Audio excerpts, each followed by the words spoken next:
let's get this set up and shared. So one moment.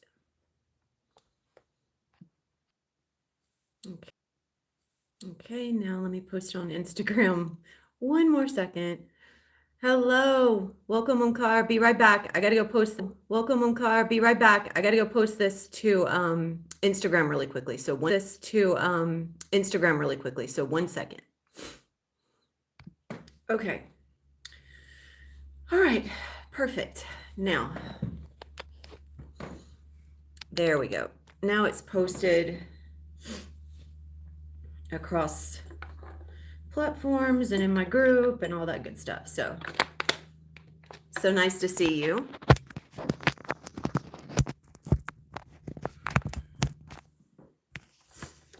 Okay.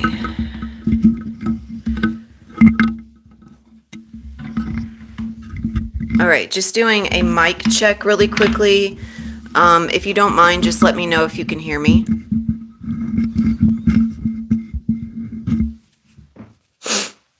Welcome, Aurora. Welcome, everyone. All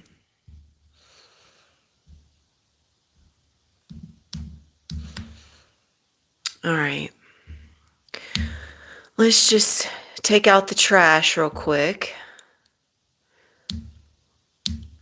There we go.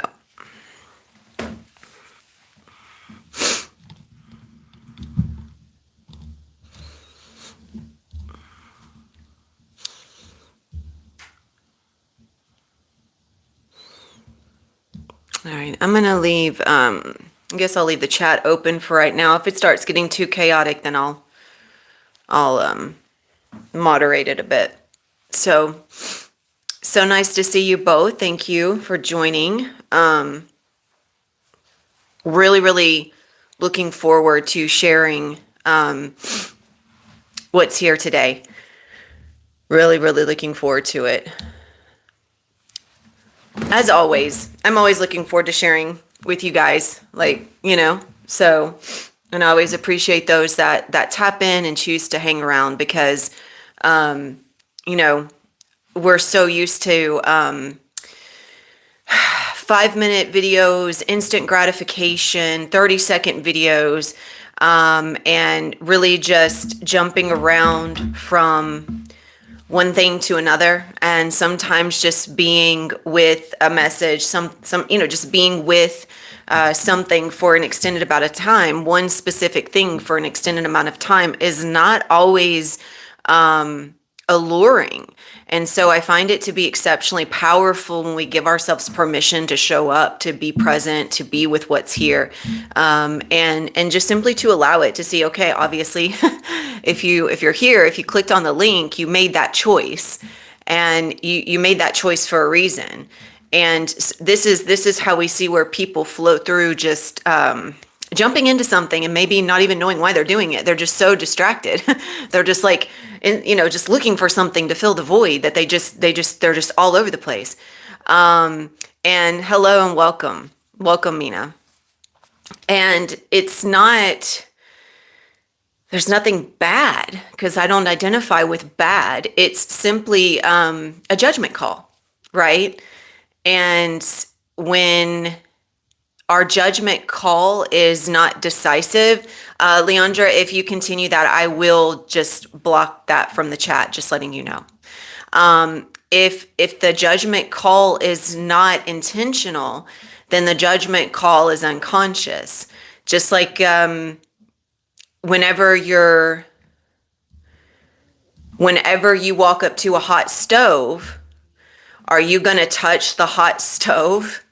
No, you're not. It's a judgment call. Welcome, Sama. Welcome, Vanessa.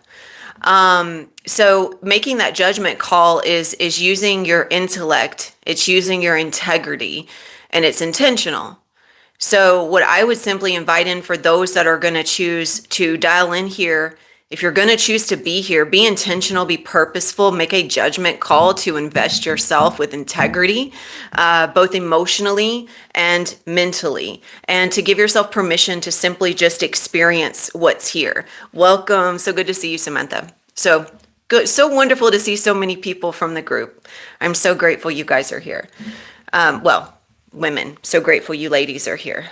So with that being said, we'll go ahead and jump right in, because now's about the time when everyone that's going to be choosing to be here is here. We're at the 5-minute mark. So I will go ahead and begin.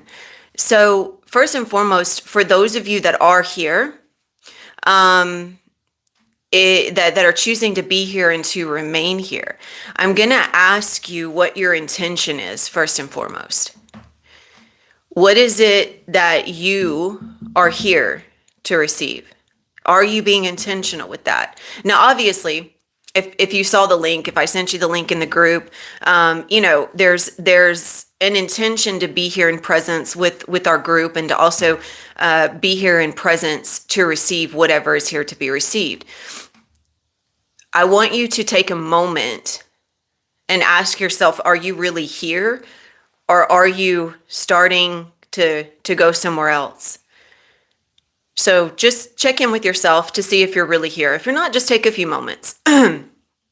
Take a few deep breaths and dial in, ground and anchor your awareness. And this is going to allow what is here to live through you and breathe through you with greater intention. And in a world where we are every single day surrounded by something to do, every single day we could literally be in a state of consistent distraction if we wanted to. Even our jobs can distract us. Our family can distract us. Even a walk in nature can be distracting if you're not practicing intentional awareness. A lot of times we'll say we're going for a walk to be present, but the entire time we're off on a thought train that's running away. We're not aware of what we're sensing in our body. So therefore, we're just walking. So this means the awareness is conditional, right? So what I'm going to ask of you is to just first and foremost have that in your awareness. And let's talk a little bit about the relationship between trauma and faith. This is something that's been consistently coming through my awareness. Welcome, Muhammad. Faith and trauma, the relationship. So as you guys have heard me speak on this channel many times, we all have at least one emotional event, one perceived traumatic event from our childhood.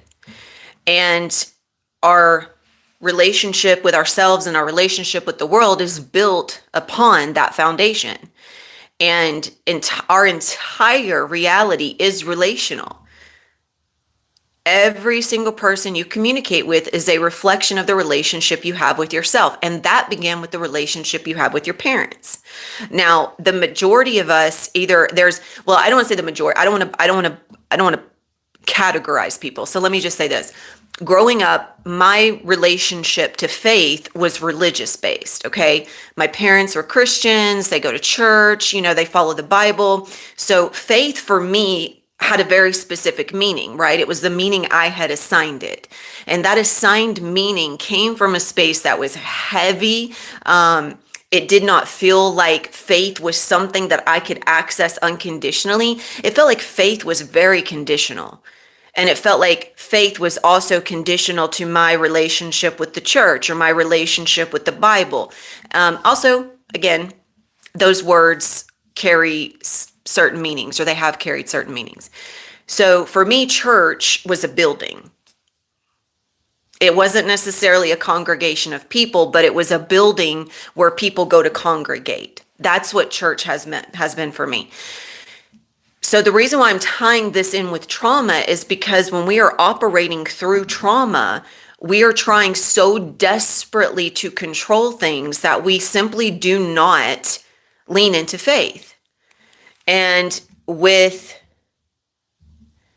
That being said, as we start to really approach the relationship that we have with trauma, we start to see very much like the relationship I had with the word faith, or the relationship I have with the word church, or the relationship I have with the word religion.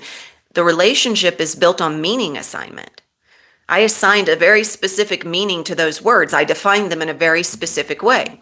And so with that being said, if I'm building that relationship in that specific way, then it's built on the foundation of trauma. And that trauma means that early on in childhood, I perceived religion, I perceived God, I perceived faith, I perceived all of this through a lens of how I felt based on the meaning I had assigned. And this is also the same with my relationship with my parents, and my relationship with my friends, and my relationship with those at school, and my relationship with my teachers. All of that is relational, because not only isn't an exchange, but it's an exchange of the meaning that I have assigned. And so when I'm living from a traumatic perception, things are right or wrong, good or bad. And again, trauma, just to remind you guys, trauma doesn't happen to us. It's just simply the way your nervous system registers an emotional perception. And when you register an emotional perception through the lens of danger, then your nervous system is constantly looking for danger. It's constantly trying to keep you safe because that's its job. So it's difficult to lean into faith, or at least that's the story. It'll be difficult to lean into faith and trust something greater than yourself if your nervous system is looking for danger, trying to protect you, trying to control specific outcomes, because it believes that you're only safe when specific outcomes happen. So, and also too, we get so caught up in the story, you guys. Your subconscious and the meaning, the story and the meaning. Your subconscious is it's running on autopilot. And there is at least, 85, 83, 85, 88% of your entire belief system that you don't even know about that's passing through your subconscious. And not only that, but you're a meaning assigning machine. You assign meaning to everything. I assign meaning to everything. And we don't take a closer look at those meanings. And when we speak, the patterns of the words carry the way the nervous system recognizes the words through the meaning assignment and the story. So a person can say, I have so much faith. I believe in God. I love everyone. I love this. I love that. I am committed to self-development. I am living in grace. But where those words reside is in resentment. Because you can use words all day long thinking that you're projecting something different. But if internally you're still excessively active, or even not excessive, if you're still just active in resentment or grief, then those words aren't sending the meaning or the signal that you think they are. And this is something that we tend to do, is we'll use words in a deceptive way, such as, I'm giving my body time, I'm giving myself grace. One of the things my mentors said in our call yesterday, and it's something his mentor passed down to him, is that grace over time is deception. So you don't have to give yourself grace. You don't have to give yourself time. You already exist in a relationship with both. But that relationship is built on your meaning. It's built on your belief system. It's built on your emotional perception, your mental perception, therefore creating your physical perception. So I know I haven't really realized how much of my life I was trying to control. And that was coming from a space of feeling like I knew everything, feeling like I knew what to do. And I'm paying attention to the type of people that are dropping into the comments today. And I feel like this conversation is attracting a lot of like toxic projection, a lot of just regurgitated trash that's coming out. Not because the people are that way, just because the words, the need to get attention, the need to say something, the need to be seen. And that comes from this inner state of not recognizing yourself through a lens that is clear, right? Where your entire life has been built around a relationship with a phone, maybe. Maybe the biggest relationship in your life is a phone or a TV, an inanimate object. And when your biggest and most confident, most comfortable relation is with an object, then your communication with people is completely stifled. And this is a whole generation or two. And this, one of the most important things in our childhood is having that relational connection to people. And that's one thing that's been slowly cutting itself out little by little, is a relational connection with people. Not necessarily that you have to be in person, but that you're willing to be in a humanitarian, like a humble, humility-based state of connection, instead of acting as if, you know, some sort of, whatever the words you want to throw out are just so important, or trying to gaslight somebody because it makes you feel like you're powerful, just saying random words, throwing it out there, trying to project something onto people because you feel like you're in control.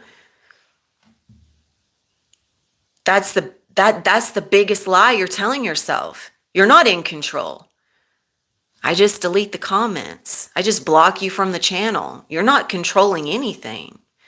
And that's just one small example of how we go through our life believing that we have this excessive source of power and control over others, or over a moment, or over an outcome. But see, when we're living in faith, and we're living in communion, and we're living in community, and we're living in connection with God's source universe, then we're living in humility. We're living in surrender. We're looking through the lens of unconditional acceptance. Everyone is equal to me, and I don't wish harm or negativity or anything else on anyone else. I'm not projecting shame, grief, judgment, resentment, anger. It's not going out. It's moving through. Maybe it's moving through, but it's not going out.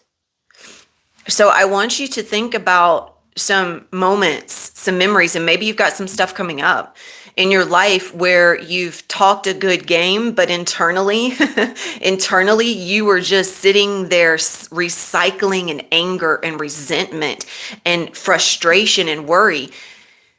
And worry is a very interesting thing. You don't get anything out of worry. You can't get time. You can't feel better. Worry doesn't give you anything. It doesn't give you answers. If anything, it takes answers from you.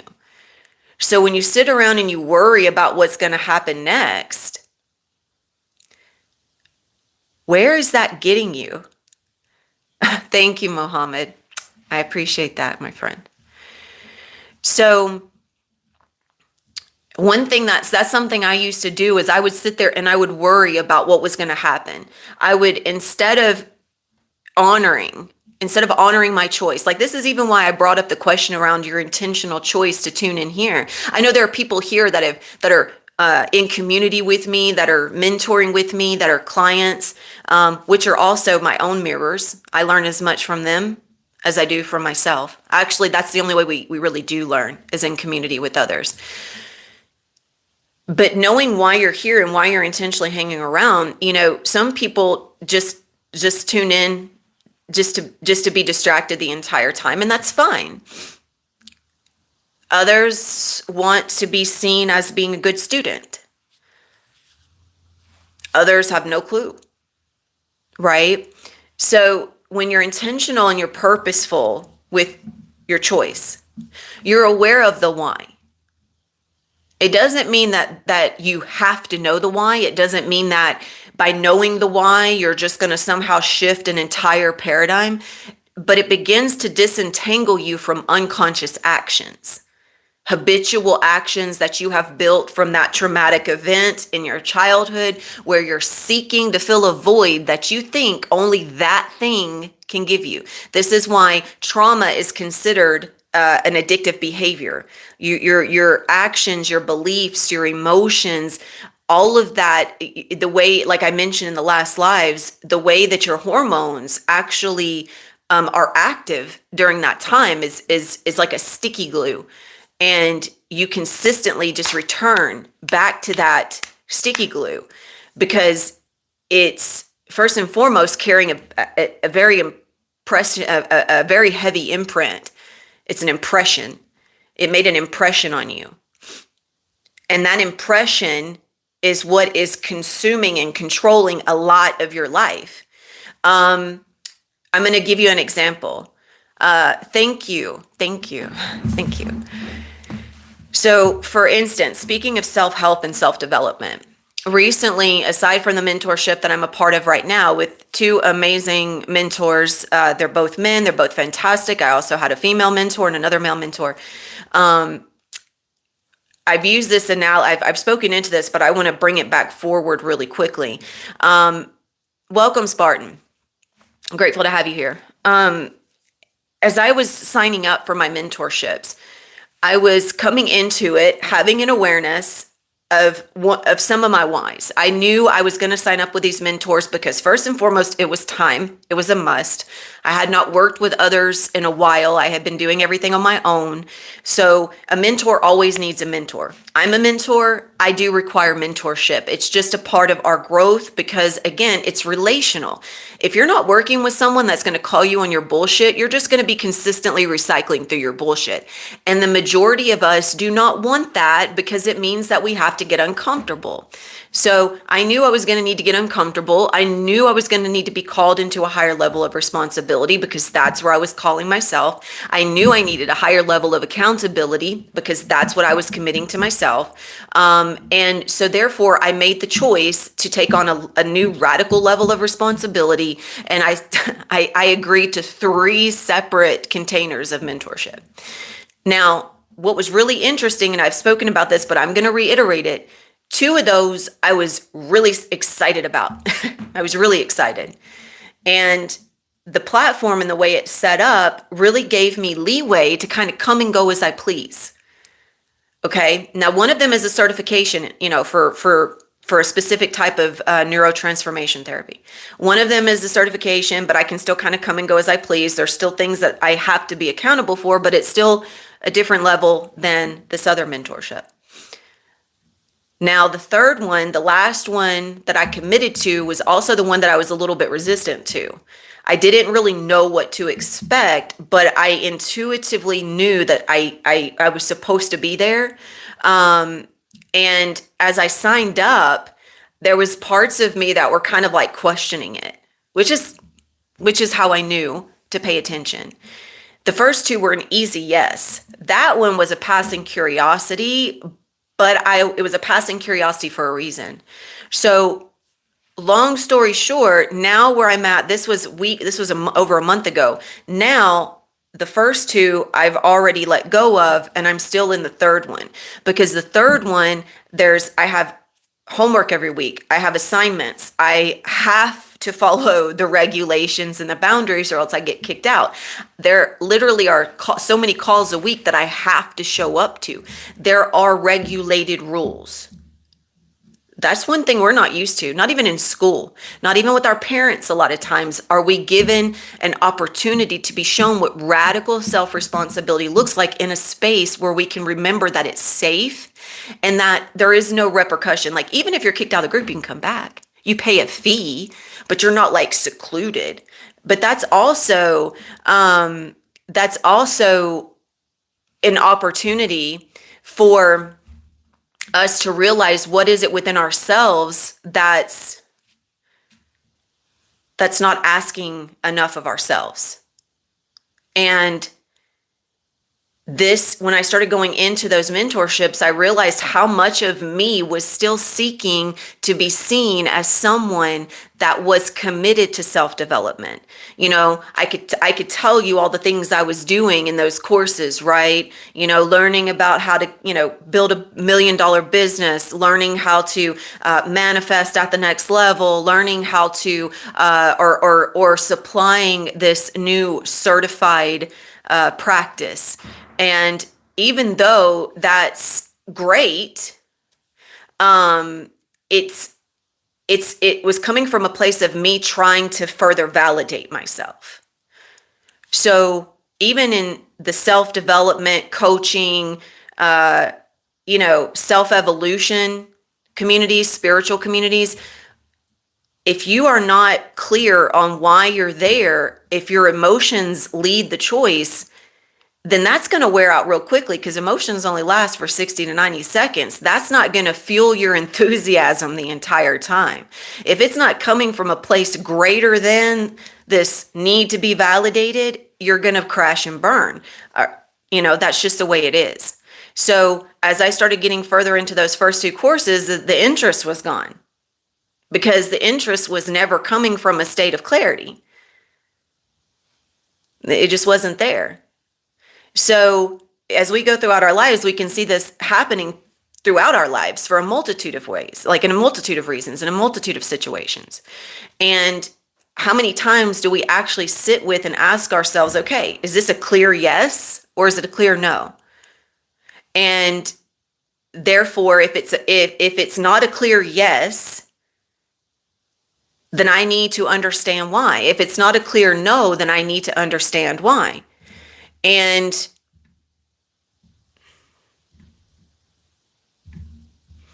let me do some house cleaning really quickly, you guys. So this jumping around I'm not taking radical responsibility for myself. I'm just doing something because I think it's what I'm supposed to do. That's not responsible. That's irresponsible. Now, this doesn't mean that I don't have an opportunity. This doesn't mean that I don't have an opportunity to experience what's there for me in those spaces. But if I have made a commitment, if I made that agreement within myself that I am agreeing to a new level of self-responsibility, self-accountability, and no, I'm not. So if I was agreeing to a level of self-accountability and self-responsibility, then I'm also have an opportunity to connect to that part of me that's going to come back to me through the mentorship that reflects that. So this is also something, in my own mentorships, those that are here that work with me and have worked with me, that that's something that I'm always inviting in, is that level of responsibility. And now that I'm in a space that's asking that of me, it's just consistently reinforcing why that's so important. How many times do you open your mouth to speak and you have no clue why you're saying what you're saying? You're just talking. You're just throwing words out. You're just speaking to be heard in an attempt to be validated by what you're saying. But do you understand why those words are coming through? Do you understand why you're saying those words? Do you know the meaning and the reason and the belief system behind the words that you're projecting outwards in an attempt for somebody else to see you? Because when you're seeking so desperately to be seen through your words, you're not seen as that version of you that you hope you're seen as. You're seen as all the chaos and the need that's trying so desperate. It's just trying so hard. And this is something for me that has happened throughout my life, is when I would come into contact with mentors or authority figures, it was attempt to be the good student, right? To be the good student, to live up to whatever expectations that I thought they would have of me. If I can just be the good student, if I can be recognized, then I will be validated through that recognition. I will be loved through that recognition. If I just say the right things, then they'll pay attention and they'll love me and they'll support me. So it was a space within myself where that inner child, that little young little version of me, there was a moment, and I was able to trace it back to my birth, where I was reaching for soothing. I was reaching for connection. I was reaching to be loved. And my own memories, my own somatic therapy took me back to my birth. So we all have a moment where that dysregulation began to break down and fragment. And we began in faith, and then we started fractalizing. We started going into dysregulation. We started going into, there we go. We started going into dysregulation. We start going into, or I will speak for myself, and the reason why I'm talking about myself is because I do not want to categorize everyone, because that would be a state of projection. For me, having an understanding of how I speak is also very much a part of what I'm speaking into. So as I'm going through life, and as I'm operating through trauma, I'm operating through a state of seeking connection, seeking love, born in faith, but then beginning to move through dysregulation and separation. Because in that moment when I was born, and I maybe didn't have the connection that I needed in those early days, or those early years, or those early moments, our nervous systems are very, very, very, they're not just young, but they're building themselves. They're already quite unstable. And because they're unstable, that's why everything is relational. We build the nervous system based on the relational conditions of our environment and the relationship, of course, with our parents.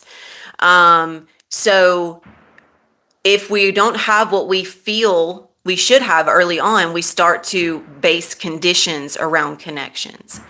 So faith feels like something that is conditional, because that's the way that we have, literally, our nervous system has learned throughout our life. But what if you surrendered whatever it is you think you need,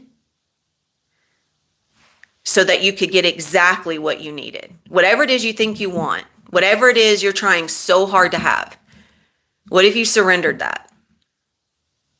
What does that feel like? I thought, from my own experience, that I had some I had some part of my untapped potential that I still needed to be stepping into, right? I was still trying to project myself into the future, into some form of myself that had something that I did not. That was me trying to control my life, because I wasn't living in an abundance of myself. When we live in an abundance, that's when we're really living in grace. You know, I have a roof over my head. I have food in the fridge. I'm surrounded by friends, loved ones. I have amazing clients. I am able to serve. I have everything I need. There's really not anything I need. I have everything I need. So if I have everything that I need, then I'm not actually lacking anything.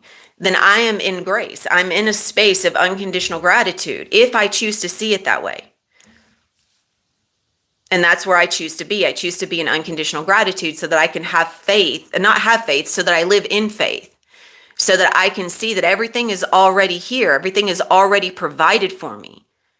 I mean, how many times are you trying so hard to have something that you think you have to have, because you feel like your life is not going to be complete without it? Even your body. Your body doesn't lack health or healing. It does not lack wellness. What it's doing is it's trying to survive, because you're trying so hard to make it survive. You're trying so hard to fix it. You're trying so hard. I had a client that reached out to me like 2 days ago, and had an awareness around a choice she was making. She was going to go into being a vegetarian. She was going to go all in being a vegetarian. And she recognized, when she was having the excitement, when she was in the excitement around the choice to become a vegetarian, it was another opportunity for her to just simply ignore her body by pretending like she was not ignoring her body. And it's an interesting thing. Just because you commit to eating healthy does not mean that your nervous system knows that you're healthy, because that food is not telling your nervous system to get better. It's not. You feel better because you believe that you're automatically going to feel better when you eat the food. If you have, again, my mentor says you win at whatever game you're playing. If that's the game you want to play and you want to be proven right by saying, if I eat this, I feel better. If I eat this, I don't feel better. You're going to always win. You're going to always be right, because that's what you want. You want to be right. You want to prove yourself. You want to show that this is really true. And that's your reality. But if you surrender that, you stop trying to be right, you stop trying to prove, you surrender, you realize that your nervous system exists in its most natural, normal state that's no longer conditioned, that's no longer in fight or flight or survival, when it can rest more in parasympathetic than in sympathetic. Your digestive system works perfectly. There's no inflammation. You're not fighting to stay alive. That resentment that lives in your heart, that's what's killing you. The anger that you store in your body, that's what's killing you. That's what the inflammation is. Arthritis, suppressed anger. Autoimmune disease, suppressed anger. It's all it is. So when you're fighting so hard against feeling and against change and against allowing and against surrender, you're fighting against health, wellness, and abundance. And as I've started to explore like all the things, all the compounded trauma that lives in my body, as I've been just surrendering it up and I've just been allowing it to come forward, and I just say, like God, source, universe, work through me. I surrender control. And that's not a religious stance. That's a recognition that my entire life I've tried to control everything, thinking I know it, thinking I know best, thinking that I have the right answer. And I'm still cycling through some of my bullshit. So if that's not working, and I see other people, I have my other mentors, and their bodies have fully healed. And they are living the life. And okay, you're going. So, when I'm witnessing their health, their well-being, their vitality, and they've carried complex trauma like me. They've carried complex situations like me. So what do they, like he says, what do they know that I don't know? What do they see that I don't see? Now, there's a lot of stuff that's said and shared that I'm like not, I have to remind myself that I can just not be in agreement with it, but still allow myself to learn from it. Because there's a lot of things that come up that, like what you're mentioning here, the resistance around surrender versus being the creator of your reality. Yeah, that's a big one. That's what I'm learning about. Because if I'm the creator, and this is where I've also coached from, right?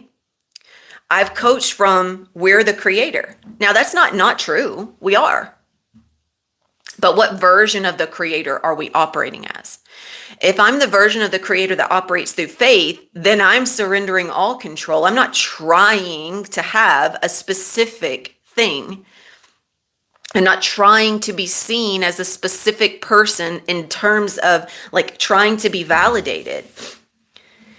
And if you just looking at this on a trauma standpoint, if you're still operating from if you're not surrendering, if you're not witnessing if you're not sharing your voice, if you're not sharing your trauma with someone that can reflect, that can hold that space, that can mentor and guide you, I can guarantee you a good portion of your nervous system is still frozen. It's like a fawn frozen state, like a deer in headlights.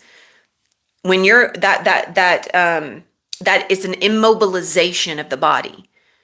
So you're still, it's you also have moments of like being disassociating, feeling numb. That's your nervous system being, immobilized. What happens, and it's also why we seek certain situations and certain events through certain emotions, because it floods our body with feeling.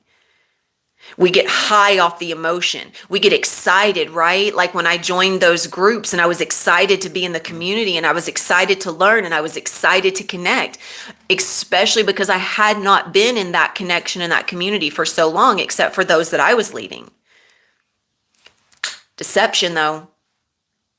There was deception in there because the emotion was clouding why I was going into that experience.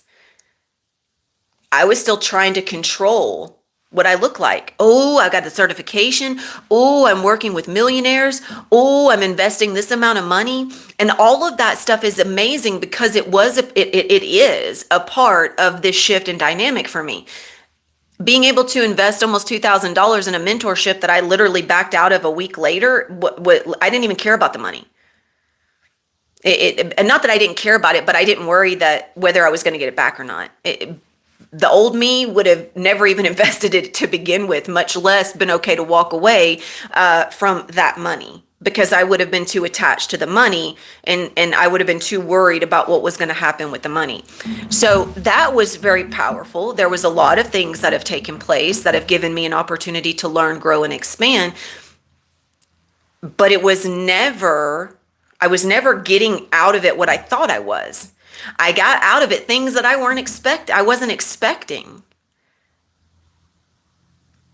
And I would say that's how faith works, because I went into it thinking I knew what I was going to do, what I was going to experience, how it was going to go, what it was going to look like. Yeah, man, I was in control, right? Millionaire mindset. Now, am I embodying a millionaire mindset consistently by learning? Absolutely. Yeah, I'm learning again and again and again what that is. And really what that is just living in faith and grace.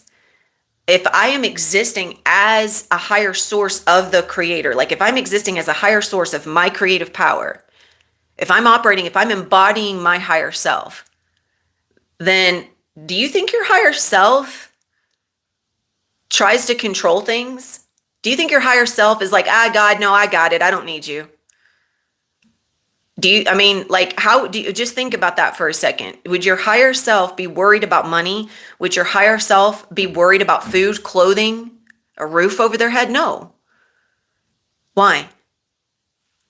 Faith. A deeper understanding, a deeper awareness, a deeper knowing. And I just looked up, it was 4141. A deeper knowing that everything was already taken care of. And it's, when we're presenting ourselves in service, real service. And, Aurora, what you're saying here, Aurora, and I just want to share this because it's very powerful. She said, yes, I feel resistance around surrender versus being the creator of my reality. If I am surrendering, that is letting go of control, but then the resistance comes there as being the creator. Yeah, absolutely. And if you look at that, and this is a beautiful opportunity to explore that resistance is coming up, and I would just invite you to use it as an opportunity to further explore, Aurora, is the resistance is coming up from the version of the creator that you're operating within. So which creative identity, are you operating from, right? Okay, so here's some examples. As someone who offers mentorships, coaching, is operating through service, I have been very narrow in my vantage point of service. Something that my mentors brought through in the call yesterday, reflecting for another member of the group, was talking about going out and doing service in the community, something bigger than yourself, right? Feeding going to a homeless shelter, feeding the homeless, taking food to animal shelters, or, bringing a hot meal to a homeless person, donating money to a good cause. So but now you do it without a need to intervene. That's faith. It's always going to work out. However that looks, doesn't matter. If you start trying to get in the middle and trying to control the details, like if I want to be a part of a good cause, but I think that I have to be center stage in that cause in order for it to be palpable, valid, in order for it to really work, in order for me to make a difference, then I'm still working from an identity. I'm still working from an ego, right? Ego's not bad. It's just a way of believing. It's just a way of assigning meaning. So I feel really service is allowing yourself to just give without expectation of anything in return, giving to something far greater than yourself. That's God's source universe. It's just giving without needing to receive. And you don't have to be in a certain state to do it. You just do it. And also you are doing it because it's an act of love. And I feel like we are trying so hard, especially when we start getting on that spiritual path, to try to figure out, what is my purpose? How do I serve? What is my spiritual intention? Like, that's, again, deceptive, using words to deceive. Just because you say something does not mean it means what you think it means. That's why you guys will always hear, what do you mean by that? What do you mean by that? I want to know what meaning you've assigned, because you can tell me about your day. You can tell me about what you're doing. You can tell me about how many of your friends you had dinner with. You can tell me about the argument with your parents, but how you tell me lets me know where you're coming from. You can either tell me about it because you're just trying to tell me something. You're just trying to just explain what you're doing to me, or you're telling me the facts. What are the facts? I want to know what really happened. I don't know. I don't want to know the story. The story is telling me about it. It's not telling me what actually happened. I'm just talking about it. It's just telling you about it. But when I'm really sharing with conviction, intention, and emotional intelligence, the facts. This person said this. I felt that. I felt that because I assigned this meaning. Like my mentor says, man see dog, man love dog. It's very simple, but we overly dramatize shit. We have to pour all the drama and all the little sprinkles on it to make it seem. It's like a magician's deceptive move with the hands. Let me throw all these words at you, and you won't notice. Let me put all these explanations out there, and you won't actually hear what I'm saying. And you guys that work with me know how many times that's been attempted and it doesn't happen. I always say, don't even try to hide something, because the more you try to hide it, the more you're going to be seen. It's like you can't hide it. Why are you trying to? Why are you so afraid to be seen? And of course, now this is, again, it's when you're first learning to be seen, it's not always the easiest thing, because your nervous system doesn't believe yet. You have not, the intentional, habitual action of reinforcing safety is still being learned. So this is why we go into emotional flooding. Like my client, when she was going to be a vegetarian, really excited, flooding the body with excitement, feeling like she's doing something important. And then she was like, whoa, I am literally in this addictive behavior where I go from one thing to another, just trying to be seen as doing something good, doing something important, doing something healthy, or helping someone. And so it was a beautiful recognition of how she acts through certain choices. Very powerful. And also how she runs from just being in presence with her body. Like, she's avoiding being with her body. She's avoiding feeling. If she can just do all these other things, then it will mask whatever it is she's hiding. And when we're so used to playing that role, when we're playing the role of victim, perpetrator, jury, judge, executioner, savior, that whole archetypal sludge, we're not in the judgment call, right? We're not clear in our judgment call. We're just all over the place. And if the excuse is that I can't, it's just hard, it's complicated, that's bullshit. It's an excuse. It's not.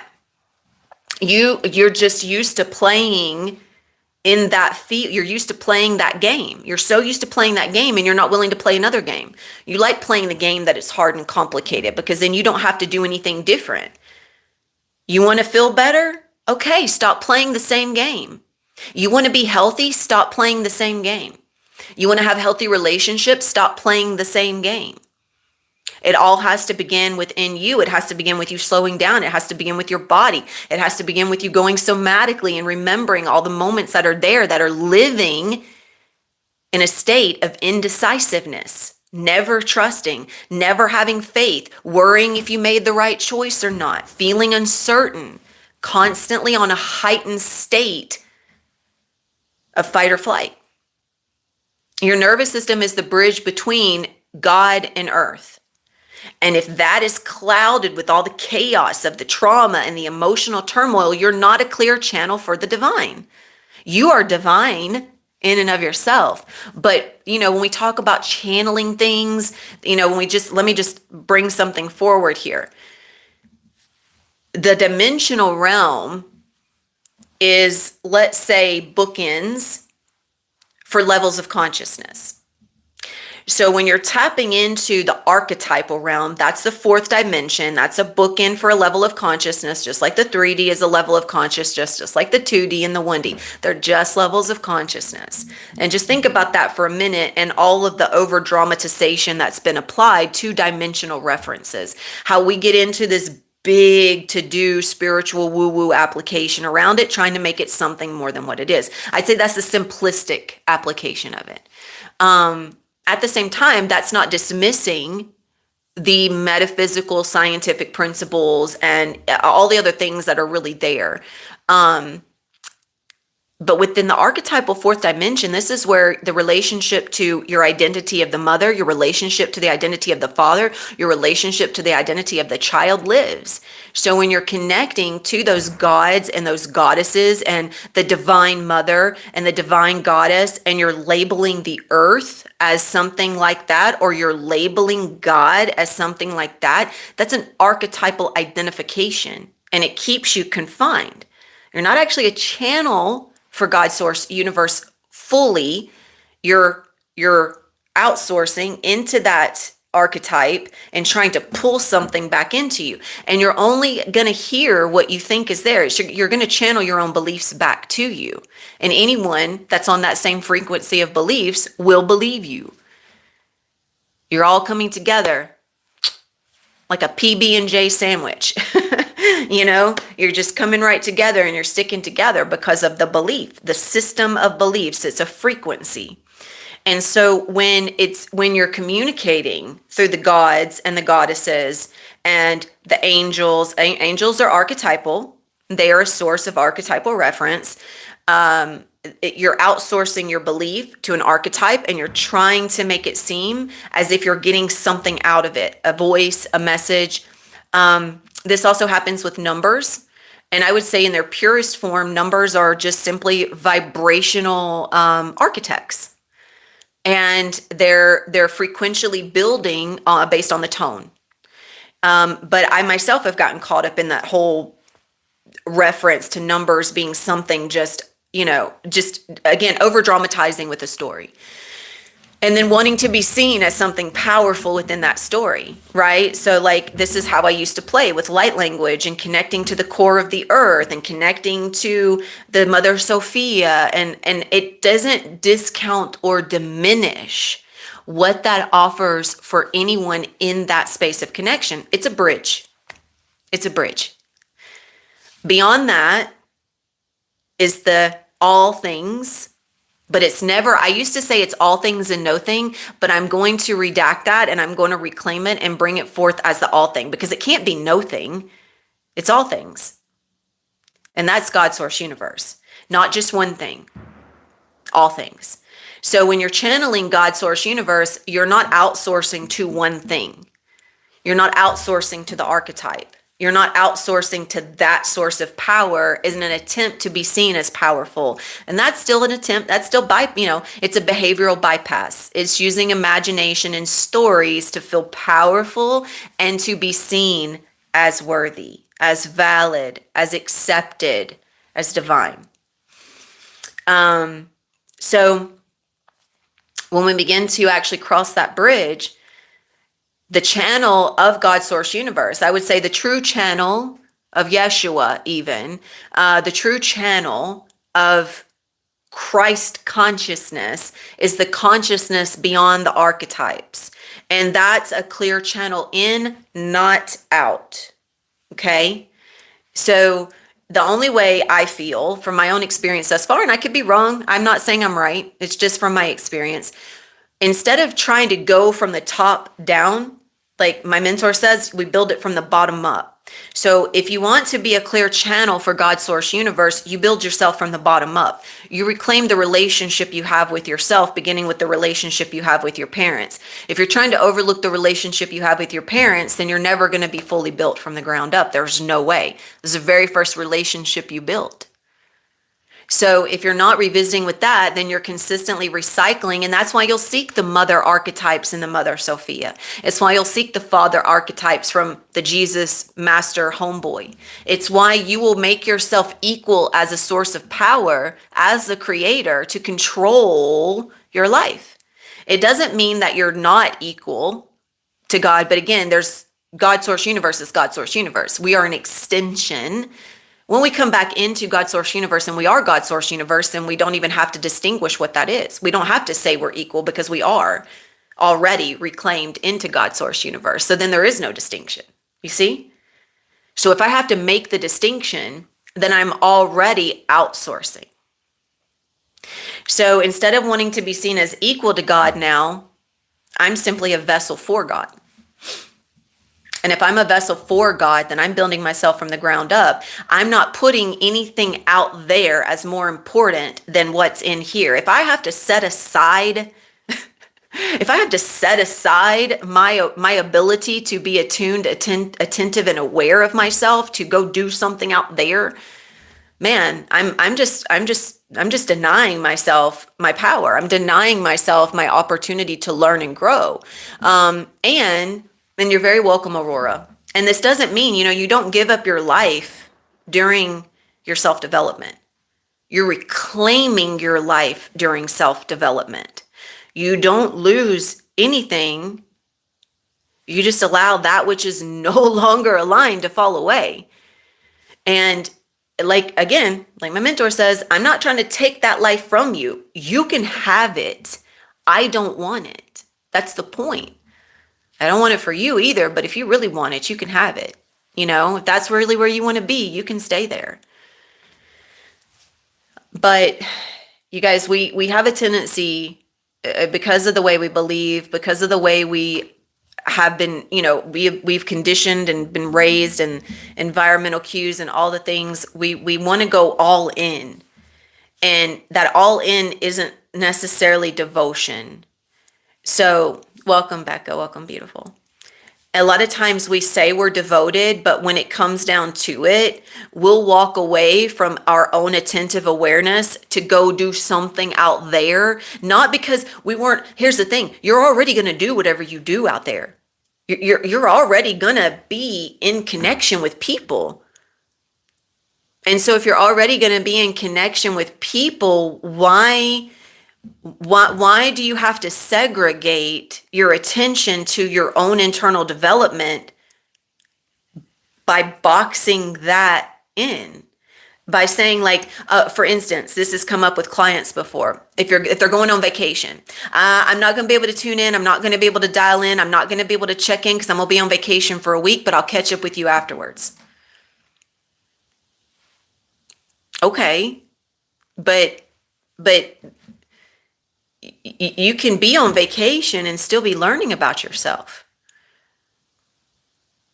You can be doing, that's the point. that's how you're attuning your attentive. That's how your awareness is becoming fine-tuned to your patterns. You're still living life. You're just learning about the life you're choosing to live. So if you have to take a break from your own awareness, then you're not giving yourself permission to really accept what it is you've devoted yourself to. And so if you're going to make that commitment, if you're going to say those things, Just like I'm taking out the trash in the comments, take out that trash. What is it that you're carrying within yourself that you're just spewing and putting out there that you just don't care about, you're unconscious about? And you guys, it's not an attack. When I mention carrying out the trash, the people that say things in the way that they say them, it's an attempt to take whatever it is that's seething inside of them and just put it out, pour it out, get it out, just project, project, project, project, project. Look at me, look at me, look at me. And your life is built upon so many stories and meanings that you have not even witnessed. So you still get to go on the vacation. You still get to have nights out with friends. Nobody's saying you don't. You still get to have the relationship. Still get to have the children, whatever it is. Nobody's preventing you from doing anything. The point is to do it with an awareness of why. And if somehow you feel like you can't, then you've placed yourself in a position. Again, I mean, this is something, it's habitual, right? It's just basically declaring it out loud that you are not the source. You're not in control. You're not the one that is holding the power over your choices. Something else is. Like the vacation, it's holding the power over you and you can't do anything else. The night out with friends, it's holding the power over you and nothing else is. That event controls you. That point in time controls you. That choice controls you, so you can't do anything else but be under the control of that choice. And if that's a reason, if you use that as a reason, if you actually verbally communicate that as a reason why you can't do something, or if you just communicate it, period, like, hey, and you know, you guys that work with me, you guys are aware of this because I've brought it forward before. If you're going to communicate to me why you're doing something, then why are you communicating it? If that's all you're communicating is what you're doing, why are you telling me what you're doing? Are you asking my permission? Why do you need to tell me? If you want to tell me about what you're doing, tell me with an awareness of why you're doing it. Okay, great. You're going to go do that. Why? I'm not going to tell you not to. I'm just going to ask you, and I'm going to reflect back to you anything that's there that's maybe leading the charge of that choice. So while you're there experiencing, while wherever you are experiencing it, you can have a deeper awareness of yourself. That's it.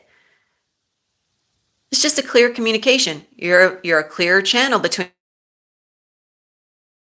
and God. And this is not this type of live, this type of conversation, this type of exchange, it's not for everyone. And I get that. That's the point. It's always, again, I'm going to take out the trash. It's going to weed out those that are not really here to receive, but are here to project. And if you're here to project, I'm just going to delete the comment. I'm just going to remove that. So, and then of course, never think about it again.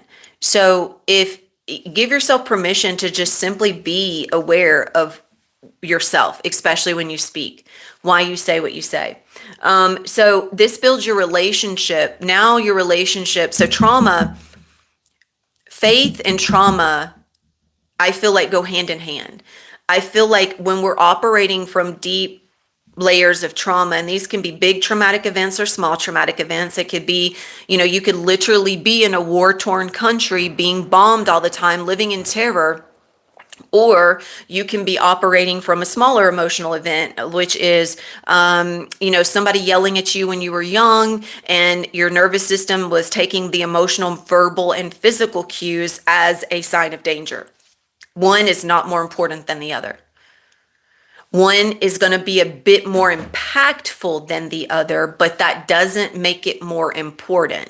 It's just a response mechanism of the body and of the nervous system. So it does mean that the body will shut down a little bit deeper and a little bit more, and you work through it for maybe, a little bit longer, but you can still work through it and return yourself to a state of regulation, and you could still be in a chaotic environment and not be in terror. It's possible. So as you're rekindling your relationship with faith, You're learning through every traumatic event that you relive through your somatic experience how to trust what you're experiencing. So instead of, like, if I'm going through and I'm reconnecting to a traumatic moment, first and foremost, giving myself permission to relive that memory is an act of faith, because I'm showing my body that it's safe. I'm also in a space where I am being held, supported, and received with love. And so when I'm going through this process, I'm going through it with another person, and they're reflecting back to me. And I have the opportunity to not only build a relational foundation from safety and security, but I'm learning how to rekindle that within my body. I'm learning verbal cues differently. I'm learning emotional signals differently. That's why somatic work is powerful. It's why it's also, from my experience from doing everything else but that, it's the only thing that's going to get to the core. I had a really powerful session with a sister this weekend, and we were going through the process of some memories. And I mentioned this in a reel on Instagram, but she was starting to touch on some past life memories she didn't want to go into because it felt really dark and really heavy. And so as I would say it's like it goes through a pendulum process. And as we're pulling away from the heaviness back into light, back into reclaiming, back into stabilizing, because that ping pong is necessary. There was, as she was taking me through what the memories that were coming up from that space, there was a moment where I brought into the awareness that I asked her, I said, is the rescue really about that person, or is the rescue about you? And in that moment, she had been crying and she just started laughing. She just started laughing. She was like, that connection, that was a connection that had been broken. And then that connection was made. And the nervous system had a completely different reaction. There was no more crying. There was laughter. There was release. There was, okay. So now the story isn't repeating itself in the same way. Now the nervous system has a different connection. It has a different pathway. Now the perception can move differently. The nervous system is starting to see differently. Now the nervous system is not living as much in the story. It's living more through a different state of awareness. And that's always coming back to me. It's always coming back to me. Who I am, the meaning I am assigning, the belief that I am carrying. And when we fully connect to that, then we have an opportunity to really understand the greater depths of really the power that we do carry as a channel for God, as a channel for God, source, universe. And when all those stories are out of the way, which you're building brick by brick, faith is being built brick by brick through every reconnection in your body, then surrender isn't something you have to try to do. It's just natural. Grace isn't something you have to try and give yourself. It's just natural. Peace is not something you're consistently trying to find. It's there already. Your body is not seeking, searching, and bracing for impact. It's not looking for the next possible sign of danger. It's truly living. It's not explaining. It's not just throwing out a word salad in hopes that somebody will either be distracted and deceived by what you're saying and won't pay attention, or hopes that maybe they'll believe that you're doing whatever it is you say you're doing in the way you say it, and they won't pay attention. Or you're hoping they'll come in and save you and give you all the answers, and you won't have to do anything.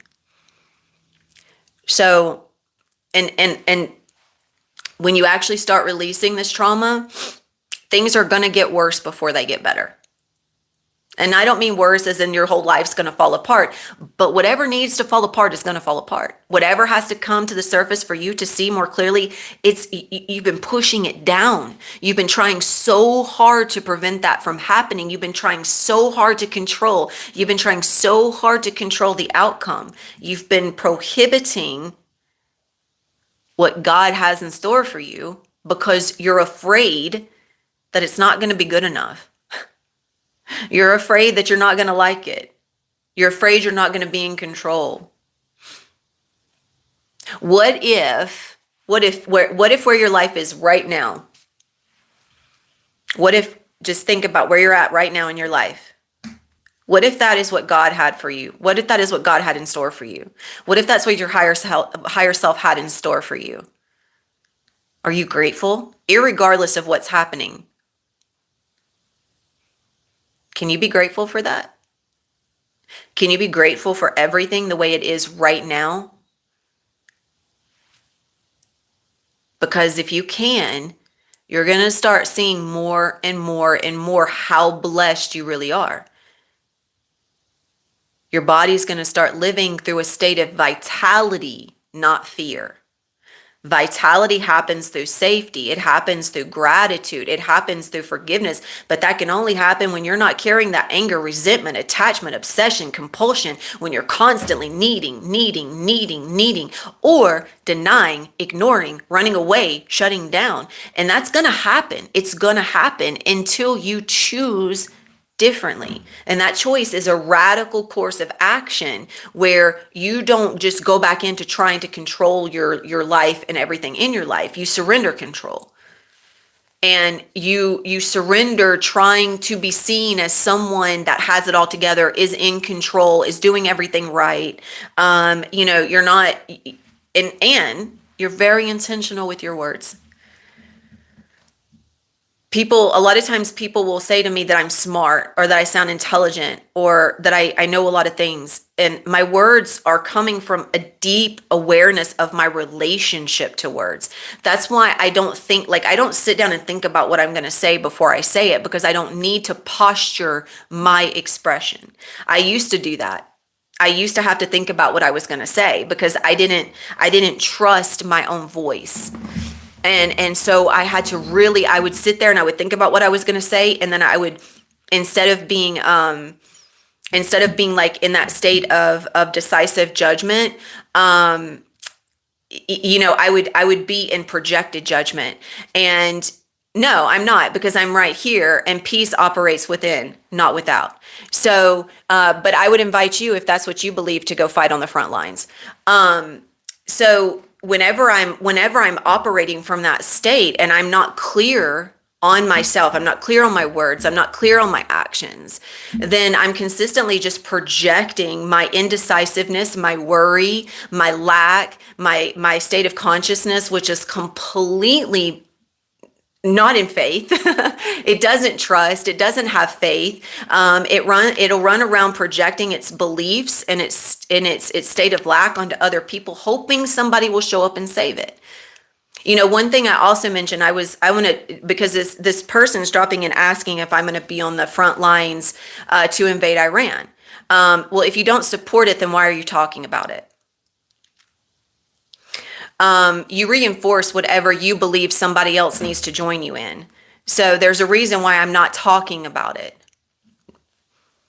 I don't need to. When it comes to certain things like this, like war, like what people see as something that someone else needs to go take care of, as if something that's being expressed here isn't good enough, isn't important enough, like the only way that peace is really going to happen is if we go fight another war. If fighting wars brought about peace, then we would all be at peace right now, right? Wars happen because people are so concerned with what's happening with other people that they don't concern themselves with themselves. All wars would end if people would just stop worrying about everyone else. If you were completely consumed with yourself and your relationship with God's source universe, you wouldn't have time to worry about someone else's religion. You wouldn't have time to be spewing your bullshit on somebody's channel. I don't care what you are. I don't. I love you, but I don't care about whatever you think that we need to think or care about. It's not actually supporting people in the way that you think it is, regardless of your culture, regardless of your religious belief. If you were more concerned about yourself as a person and not as a culture and not as someone else's culture and not as someone else's religious belief and not as what somebody else is doing in a war in another country, then you would start to discover peace within yourself. So this is what happens. This is the way our culture is built. We're worried so much about what someone else is saying that is then projected outward. Those beliefs are so, those meanings are so derogatory.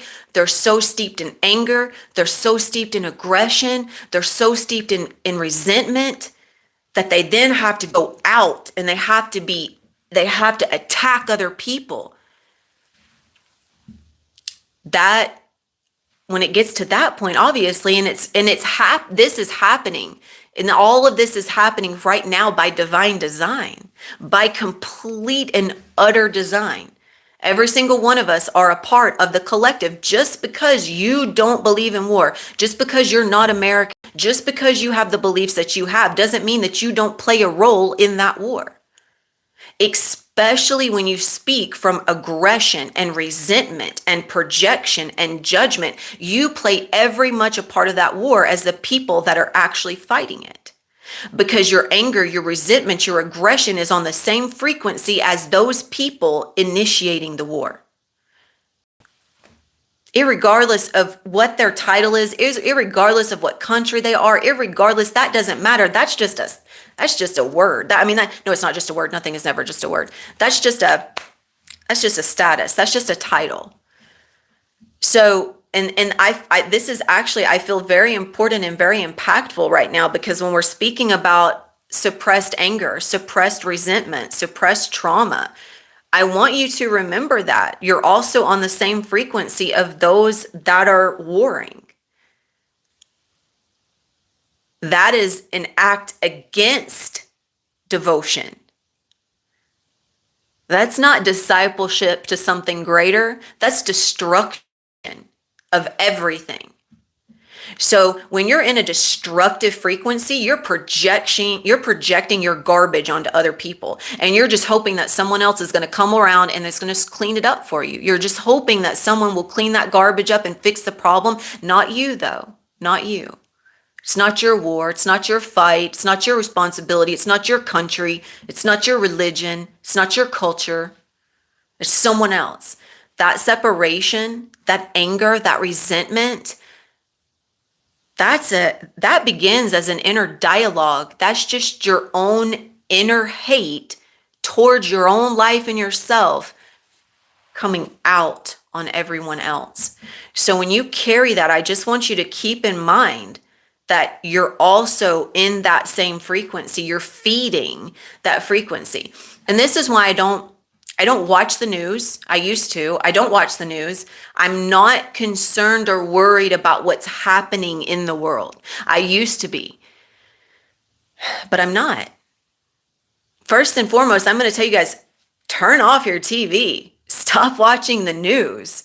Stop choosing to get your information and your truth from an object, from a screen that speaks to you. Now, obviously, I'm a screen speaking to you, so you can take that as you will. What I am inviting in is the judgment call on what voice you allow in from behind the screen. Let's say that. What voice are you allowing in from behind the screen? That's a judgment call. And in this process of building faith and building a relationship and not unconsciously acting from the garbage that's spewing inside of us. And this is what happens, you guys, as a society, as a psyche. We group people together because we assume that obviously if I'm American, I'm bad. Or if I was a Jew, I would be bad. Or if I'm Christian, I'm bad. Or, if I'm Islam or if I'm this, there's already a label. There's a collective psyche that is already judging that word. It's already judging that person. That relationship was never really about that person. Whatever it is you're doing and you're putting out, it's not about them. I don't take offense to what was said. It was an opportunity to not allow it, though. It was an opportunity to give it back, and it was an opportunity to teach. And because I'm not American, I'm human. I'm not white. I'm human. I'm not religious. I'm human. And I'm also more than that too. So as we're going through life and we're operating from within those contexts, those are also stories. We tell ourselves stories about other people, about other situations. We think that if we get involved in those stories, that somehow we're going to be able to change the world. But peace doesn't happen that way. That's not the road that peace travels. Peace is in the presence of the self and in the connection to God's source universe. That's surrendered. It's not even thinking about a war.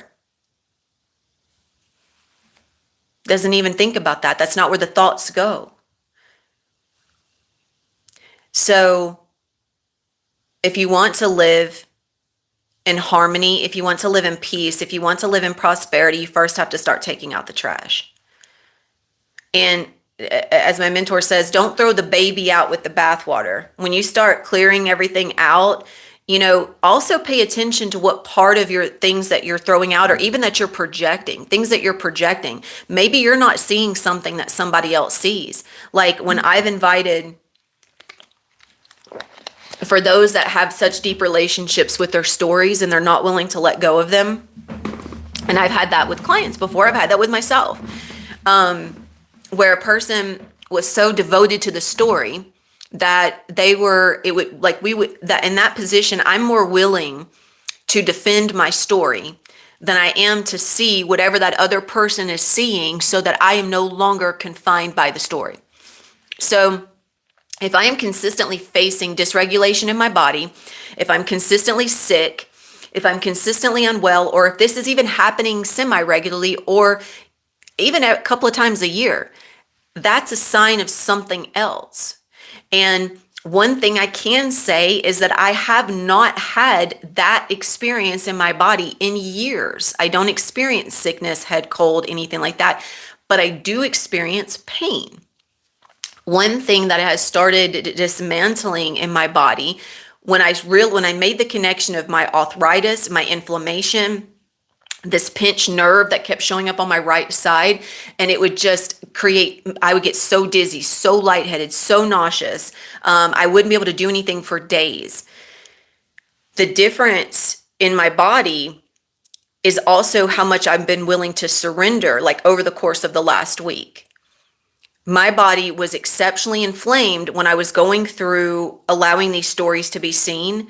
And I was starting to let go of more stories that I hadn't been willing to let go of, and anger that I hadn't been willing to let go of, and resentment that I hadn't been willing to let go of. When I would say that I was experiencing myself in balance and peace, but in truth, I was still projecting moments of anger, resentment, and judgment. That's not living in alignment. Okay. So what gets to happen to release this pain, tension, inflammation from my body is I start being willing to accept that the anger is still happening, the resentment still happening. And then I'm also willing to catch myself in the moment that I feel like I'm like when it's showing up and I'm feeling called to go there, then I have a moment to, hang on one second.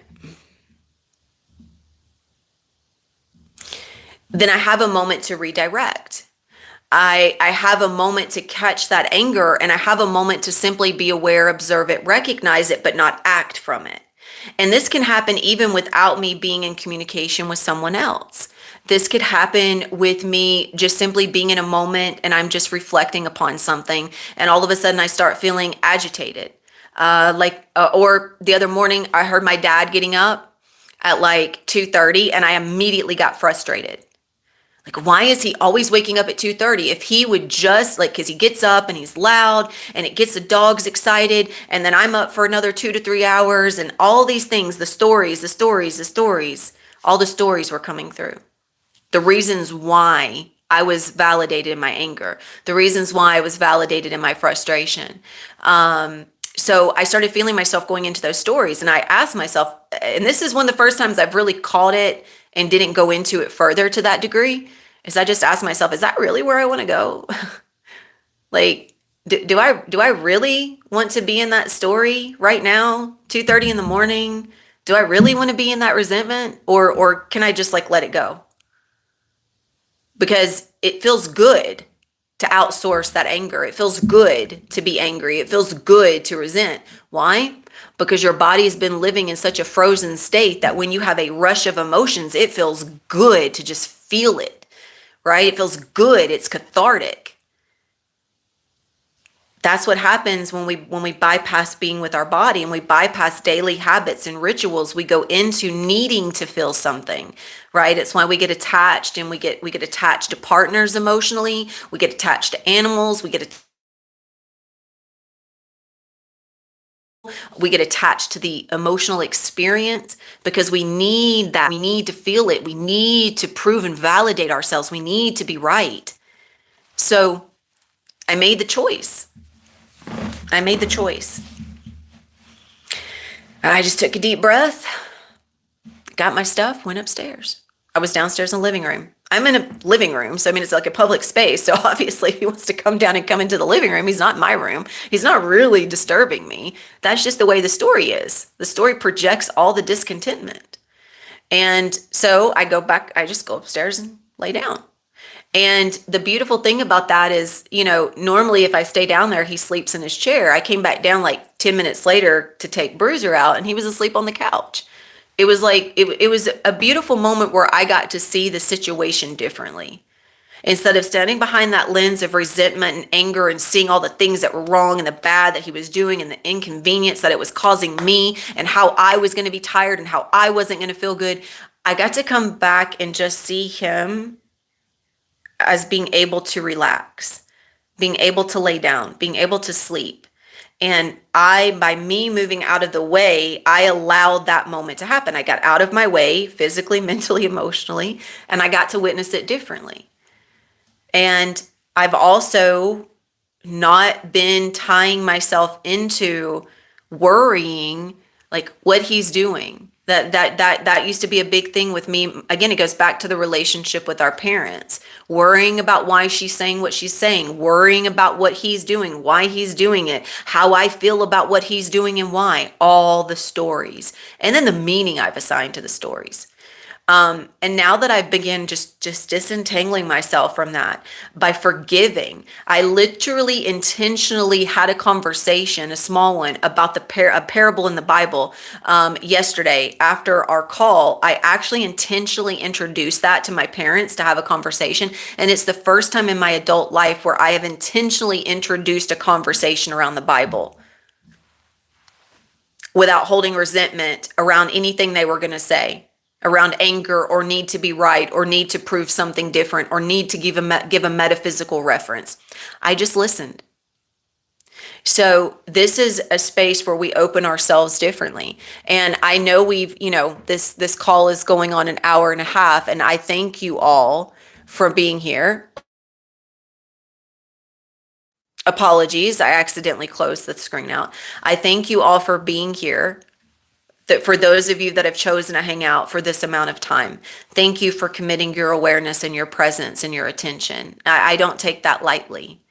I get on here and I pour into these lives. I share my experiences, was what I've learned. I share in real time based on what other people drop in, because it's always an opportunity to learn.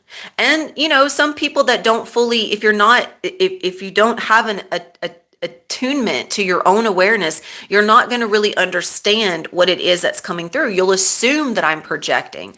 I'm not. I'm sharing. You have an opportunity to receive it, to see what's there and how it can apply to you, how it does apply to you, what you can use, like what am I seeing that maybe you're resisting?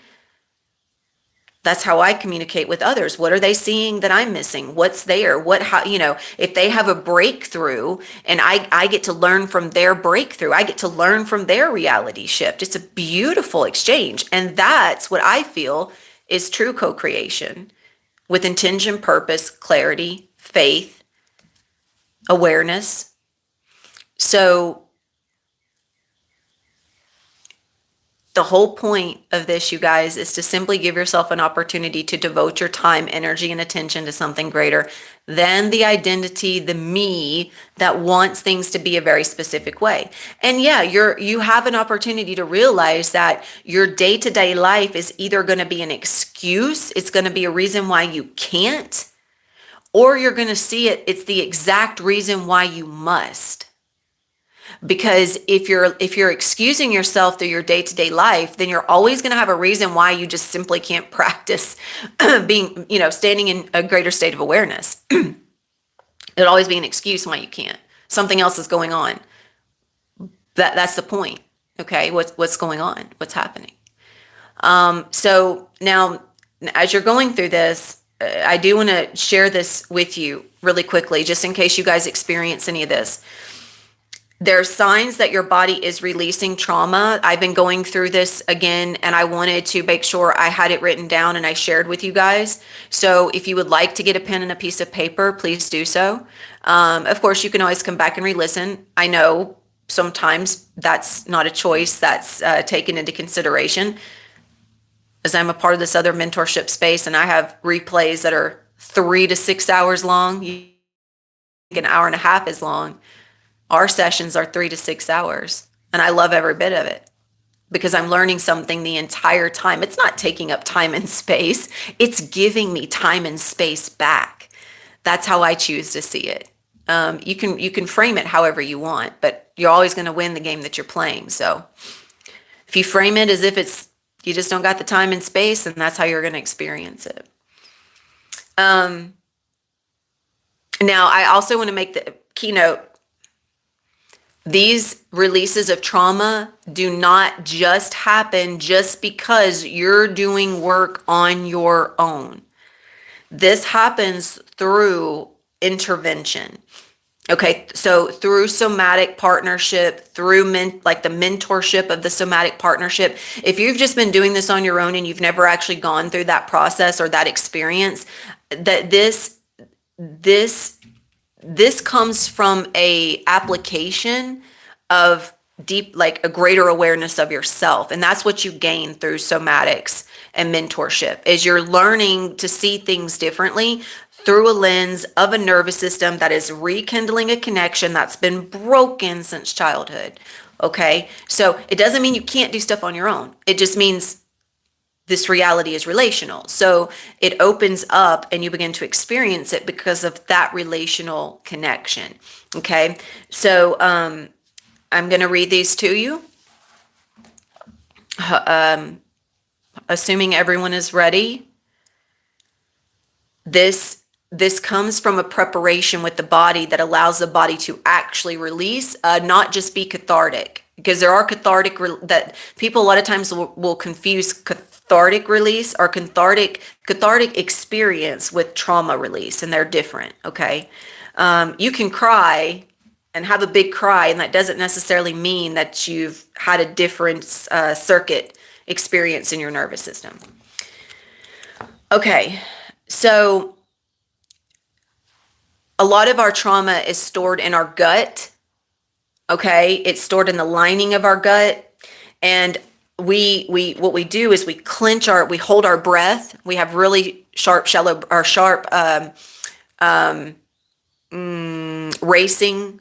racing breaths, racing heart. Our heart palpitations are not consistent, or our gut is constantly clenched. So again, nervous system is constrained during a traumatic event, traumatic perception.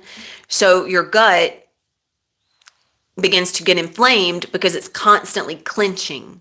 Okay. So if you've ever had issues like where you can't eat certain foods or certain foods affect you, it's not because of the foods. Obviously you have conditioned your own storyline to affect your gut in that story because that's what you believe. But in truth, the inflammation is simply, number one, you've created a story that is further limited in a body that is already limited. So now I'm not saying that there are not foods that support us with a little more clarity than others. Obviously, there are foods that love us back a little better than others. But we're looking at the core of what's happening underneath the story first, okay? So gut being clenched, what begins to happen during a release is the gut relaxes and it becomes loose. You might start noticing your bowel movements increase or become a little more frequent. You could also notice for myself, what I noticed was a little bit more like intensity around the inflammation and then just pure relaxation. So again, not sometimes, what I have experienced is it does intensify before it releases fully. Because again, you're getting the garbage out. You're clearing out the dirty bath water. Okay. So it's all that dirt's got to come up and it's got to go out. So you will experience what feels like getting worse before better. So your breath goes from being shallow, rapid, held, forced, where you have to force yourself to breathe, right? We see this in somatics. The last session that I did publicly where Becca was offering, I'm not for sure I pointed it out then, but for those of you in my group, if you guys remember on our school call, I started referencing, notice how you're posturing, notice how you're forcing, notice how you're breathing. You're trying to control your breathing. You're trying to deepen your breath. That's a somatic response to an attempt to regulate a nervous system that's dysregulated. So even though you're trying to slow your breath, it's still forced. It's not happening naturally. You're trying to control it. So that's why I bring attention to it and I say, pay attention, not because I want the person to just stop doing what they're doing. It's just, it's like a snapshot in the awareness. The awareness is like, oh, okay, I am doing that. Now you're attentive to it, okay? So when you start to have traumatic releases, your breath becomes full, slow, you exhale all the way, and it's focused in your diaphragm. Okay, that's another point, important distinction. It's following the course of your life force. Okay, it's not fractaled, fragmented, forced, pushed, okay, or rapidly chaotic. Now, this was a big one for me. My neck, head, shoulders, jaw used to stay tense, crunched, scrunched, like, just always like this, or going to bed. And I noticed my muscles were always tensed, like, especially my hips and my shoulders. Like I literally had to focus on like the relaxation. I didn't have to, but I became aware of the tenseness.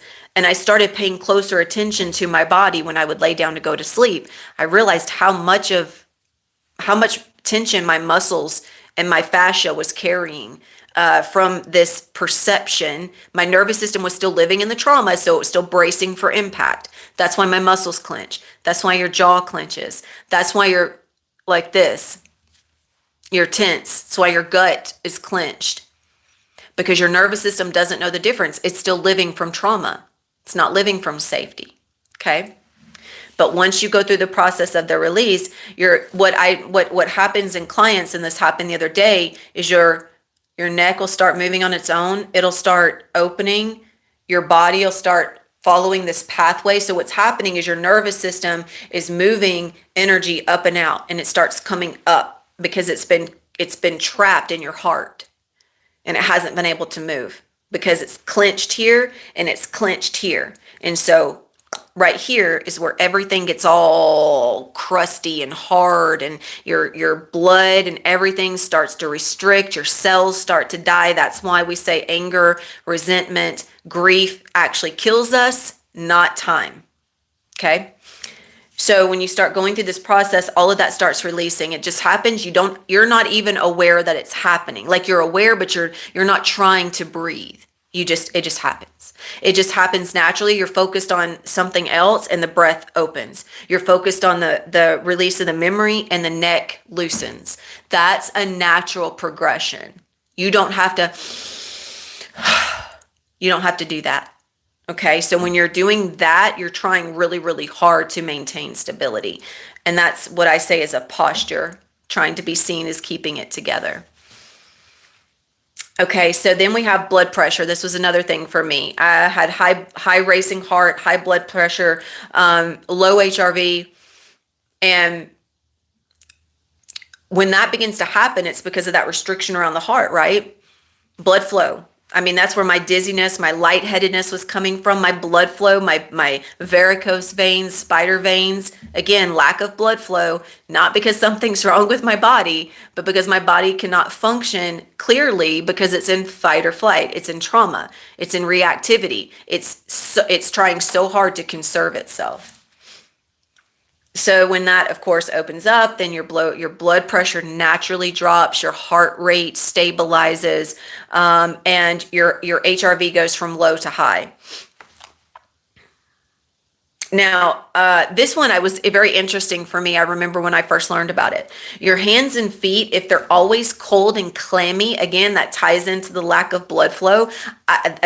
One thing I'm still opening up within myself is my hands and my feet, most importantly, my hands get cold. Same with my mom. And this was a lot of inherited emotional anger, and I'm still working through releasing that. So what I've noticed is when my body's going through the process of releasing, this has happened in my somatic sessions, all of a sudden I start like going like this, and I start shaking, and I'm freezing. I'm literally freezing. My body will be ice cold no matter if I've got heaters on, and I'll be like shaking and shivering and I can't stop. And obviously I'm not trying to control it, but it's happening. And then I'm simultaneously having emotions come to the surface, not a cathartic release, not like, sorry, I've got a hair in my bra, you guys, dog's hair. It's like really poking me. It's not a cathartic release. It's coming up. I'm crying, but it's not like uncontrollable crying. There's nothing wrong with the cathartic release, you guys. I'm not dismissing that at all. Okay. I'm just allowing you to have an awareness that there is a difference. Okay. So yeah, hands cold, feet cold, legs cold, your heart is closed. So you're not getting blood. This is why the pain in the neck, Mina. This is why all of that is there, because the nervous system is still acting from trauma. Okay. It's still living from the stories that are stored in your body. Same, Becca. It's a mechanism. Your body's trying to conserve energy. It's holding it in here. And that's why I can't move. So of course, obviously what happens is your hands and your feet start to get warmer. That's the opposite end of that. Your blood flow increases, your blood pressure levels out, your tension is released, your body is just naturally in flow, naturally carrying its vital resources. You don't have to have certain vital resources given to you. You're automatically receiving them. So, okay, now also, this was another one for me on this right side, which all of them apply, but these were some big ones. Body experiencing a state of disconnect or numb, because my right side where I carry all the pinch nerve, the pain, the discomfort, the slip disc, the pinch nerve, the tension in my right shoulder, that's all coming. That spinal, that pinch nerve is where my spine has pushed the disc out because the energy cannot flow straight. And so it distorts the spine. Spinal stenosis, arthritic spinal stenosis. That's what's been happening to me. I've been inheriting my mom's diseases because I'm working through releasing that, but that's what the pathway I was on was, inheriting the, what shall we say, the karmic experience, the karmic unconscious choices, the lack of awareness around my choices, which then inherits the diseases, where I'm not embodied, I'm disembodied, I'm fractaled, I'm fragmented, my body's in survival mode all the time, and therefore I'm numb. And that's why, you guys, that frozen numbness, it's also why Just get rid of the trash.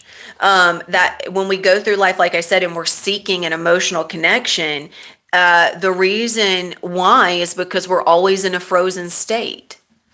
And we're just seeking touch. We're seeking connection because we are, and we'll also, that can also be the deception comes when people start using the word neutrality to describe numbness. Neutral does not mean numb. It doesn't mean you don't feel. Okay. Neutral just simply means you're not impacted or reactive. So if I'm neutral, I can feel joy and I can feel anger. I'm not attached to one or the other. I can feel both freely without going into either or. I'm aware of both. I feel both. I recognize both. I understand both. I don't avoid either. That's neutral. I'm simply just an observer. That's neutrality is observer. It's witness. So when you're shifting and releasing, then your body begins to experience a state of connectedness, a state of ease, a state of peace. There isn't one part of your body taking up all the energy, time, and attention because of the inflammation. And that's what was happening on my right side. So it was disconnected. It was cut off. Even more so than the rest of me. And then I also had parts on the right side of my body that were experiencing similarly. So they start to come in when you start to face whatever is living there that you have been ignoring. And you don't just face it, like I said, you face it in a contained space with someone that's guiding you through being able to see it from a different angle, because you will not, like I say, you can't see yourself in the mirror if your eyes are closed. And that's what trying to see yourself somatically is like, trying to see your reflection in the mirror with your eyes closed. You know what your image looks like, but it's not the same. It's not seeing it as clearly. So whenever we go to release it, your body's going to give you signs. Your body's going to speak to you. You're going to start going through releasing complex trauma. If it's there, complex trauma, we have to go a little bit deeper. It takes a little bit more time. It doesn't really, I don't want to say it doesn't take time. It gets to take time if that's necessary. Let me reframe that. So the most important thing is giving yourself permission to stop seeking something to fill the void and actually commit to that space or that exchange that's going to allow you to face the void within yourself, instead of trying to get a quick fix, instead of trying to get something that's just going to make you feel important in the moment. One thing I do want to mention, and I feel like it's a lot of times overlooked, is that a lot of complex relational trauma is actually built on the accumulated effects of the small traumatic events. Those build up over time. And a lot of times we tend to be looking for something dramatic or big, and we kind of overlook those events. The beautiful thing that happens, again, like I said, in those sessions, is whatever's there is going to be seen. So the small ones and the big ones are all going to be recognized equally. Okay. So this gives an opportunity for you to see all parts of yourself and not just, leaving some parts out. Okay, I'm going to speak into this and then I'll close it out, you guys, because I know we're going on 2 hours here. And I am just so grateful that you guys have given me 2 hours of your time. I am so grateful to share in this with all of you. I don't say this, it's not for me. This is stuff I'm already carrying with me, and I'm already serving and living in it and through it. It's here to serve those that are willing and choose to receive it willfully. And it's really a beautiful thing when that choice is made. It really is. And I love sharing in that with other people. I really do. So I want you to just remember that your relationship, if we've been carrying dysregulation since birth, because our nervous system is so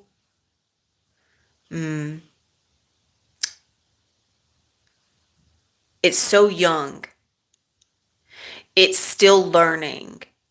And if the first impressionism, if the first major impressions are made through dysregulation, then your relational concept is built on dysregulation, which means that your nervous system is seeking the chaos in the relationship. It's seeking the trauma in the relationship. It's seeking the emotional upset in the relationship. It's literally looking for it because the impression that was made early on in childhood was that we need to pay attention. This is obviously important because we assigned meaning from a space of it being a big deal. So because we assigned it as being an important event, our nervous system doesn't know the difference between good or bad. It's just recognizing the impression. And so it's pulling from similar impressions and adding to the library. You're building a library on similar impressions. So your relationships are built on those similar impressions.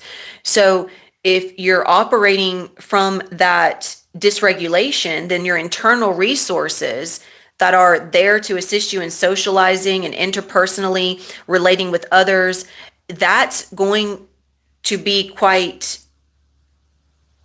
it's going to be quite chaotic compared to someone that maybe built those first impressions on love and consistent physical contact through love, through nurturing, through soothing,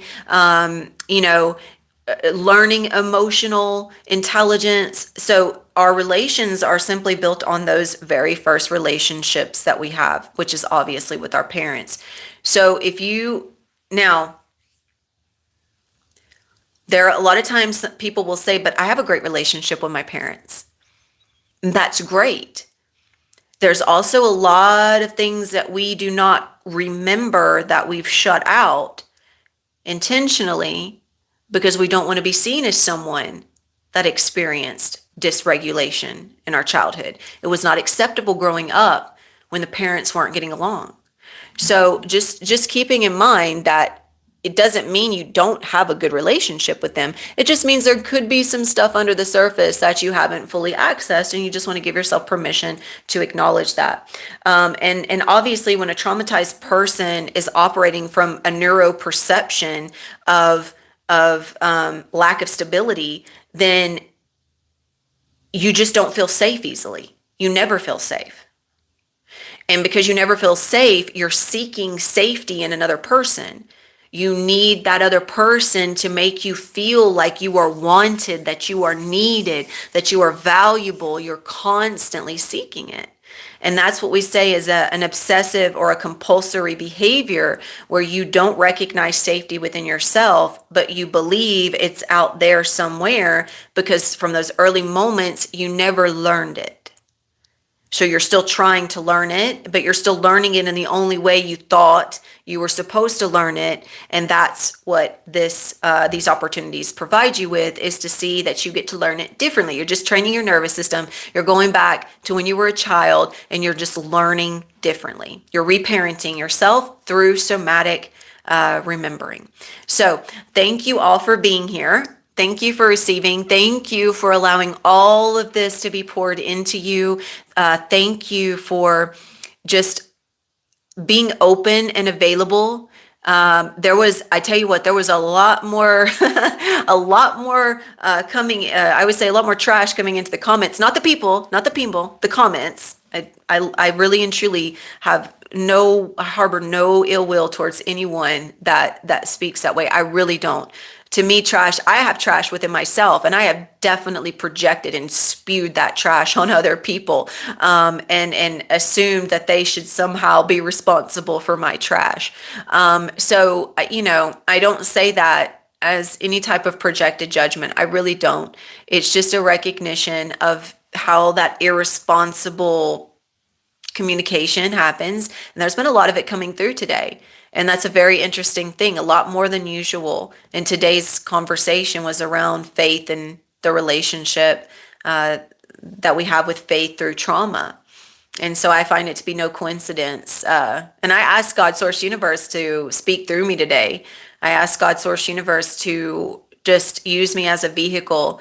And I know every single one of those people was an opportunity to see would I remain committed to allowing God, source, universe to speak through me.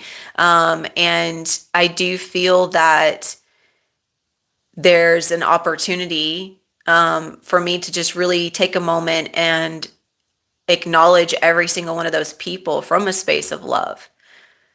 The comments might have been you taking out your trash. I might have had to clean up the trash. But I just, even though they're not going to see this, I just want them to know I really do love you. And there's more to this life than spewing your trash onto other people. There's so much more. Just take a step away from the computer and the TV and the phone for a minute and experience life differently. So thank you all. Thank you, ladies. I love you so much. Thank you for being here. Thank you for receiving. And again, I just appreciate you guys so much. For anyone that is in my group, if you would like to share anything with me that landed for you today through this session, I would love to receive it along with the question I dropped into the group. I would love to hear your takeaways, what landed for you, what came up for you. I would love to hear maybe something you realized about yourself that really clicked that you're choosing to implement now moving forward. Or anyone else, if you're connected with me on Instagram or Facebook or anything, drop it in. I would love to hear. I really do. I love hearing what people take from this. And if you're interested in joining the group, you can always reach out and let me know. It is a free space. I also have a donation-based opportunity now on School on the app, and you're welcome. I am doing somatic sessions twice a month now for that group space. And also we're transitioning out of WhatsApp, but there's a lot of material on WhatsApp that you have available to you on a day-to-day, weekly basis. And that's free. If you want to do the donation, that's for the somatics and for what is exchanged there, because it is a contained space. It's a safe space, obviously, both spaces are. And if you're interested in working with me privately, if you would like to receive a somatic session, if you would like to receive that type of energetic exchange through me, I have options available for that. I also have a 6-month and a year-long mentorship that is also available with specific focus on everything I've spoken about here and everything I'm always speaking about, which is around trauma resolution and reconnecting to the nervous system from a space of peace, prosperity, and clarity. Okay, so you're not living through the lens of trauma anymore. You're living through the lens of God, which is faith and unconditional love. Okay, and of course, that surrender state that comes naturally. All right, my loves, thank you. Until next time, Adonai.